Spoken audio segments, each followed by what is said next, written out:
इतिहासामध्ये एकूण 4 प्रकारचे कर होते. आता 4 प्रकारचे कर म्हणण्यापाठीमागचा रिझन किंवा हे टॅक्स सिस्टम्स समजण्यापाठीमागचा मुद्दा काय होता बघा, की जे दिल्ली सल्तनत असेल किंवा मुघल घराणे होते. ब्रिटिशरांच्या कार्यकाळामध्ये जे कर आकारले जात होते ना, तशाच प्रकारचे कर आत्ताही काही प्रमाणामध्ये आहेत, नाही असं नाहीये.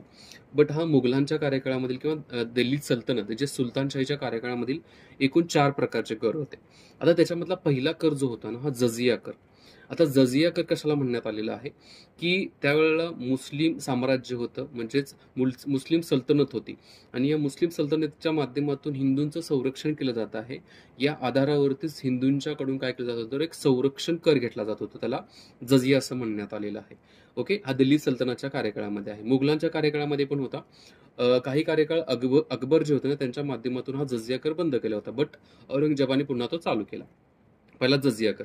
सेकंड नंबरचा जो कर आहे तो जकात कर. आता जो जकात कर आहे हा बऱ्यापैकी जे मुस्लिम धर्मगुरू जे आहेत त्यांना ह्या जकात करातून जे काही पैसे गोळा होत असतील, कर गोळा होत असेल, तो दिला जात होता किंवा याला दान स्वरूपातला कर असं म्हणण्यात आलेलं आहे. किंवा जे गरीब मुस्लिम होते त्या गरीब मुस्लिमांना या कराच्या माध्यमातून त्यांच्या विकासासाठी मदत करणे, जवळपास 2.5% म्हणजे 2.5% हा कर होता.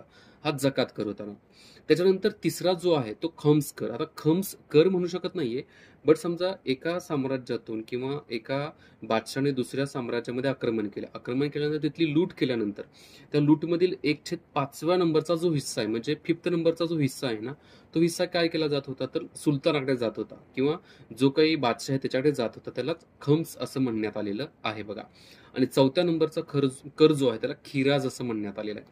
आता खिराज कोणासाठी होता, तर जे गैर मुस्लिम, थोडक्यात हिंदू आणि इतर जे जमीनदार असतील तर यांच्याकडे असणाऱ्या जमिनीवरती जो कर आकारला जात होता त्याला खिराज कर असं म्हणण्यात आलेलं आहे. एकूण 4 प्रकारचे हे काय आहेत, तर कर आहेत बघा. ठीक आहे, अशा प्रकारच्या इन्फॉर्मेटिव्ह व्हिडिओसाठी चॅनलला सबस्क्राईब नक्की करा. जय हिंद मित्रांनो.